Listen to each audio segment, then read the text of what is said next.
মানে আমরা তো আসলে মনে করি যে কত লাখ লাখ টাকা আমার ক্যাশ থাকতে হবে, তারপরে আমি স্বপ্ন দেখতে পারবো।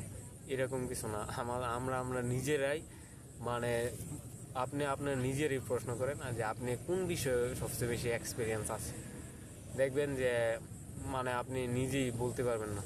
এই যে যারা আমাদের বাংলাদেশে যারা শিক্ষিত আছে, শিক্ষিত যুবক আছে, ওরা পড়ালেখার পাশাপাশি আর যদি বলেন দুই একটা স্কিল তোমার কি কি আছে, কি কি কাজ পারো বা হাতের কাজ কি পারো, দেখবেন মানে শতকরা 10 জনও বলতে পারবো না যে আমি এই একটা কাজ আমি প্রপারভাবে করতে পারি।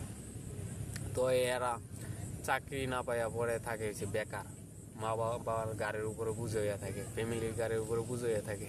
কেন? কারণ ওর মানে যোগ্যতা নাই, জানা নাই, কোনো কাজ জানা নাই। তো এই লোকটা কিভাবে কাজ করব?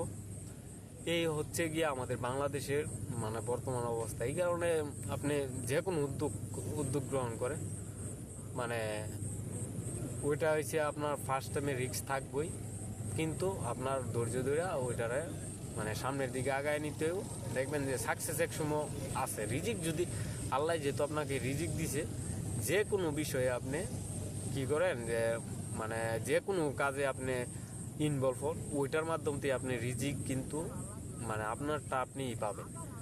এই কারণেই যারা চাচ্ছেন যে মানে এই প্রফেশনটা যাদের মানে ভালো লাগে তারা আসতে পারেন, আমাদের এই অ্যাডমিশন নিতে পারেন।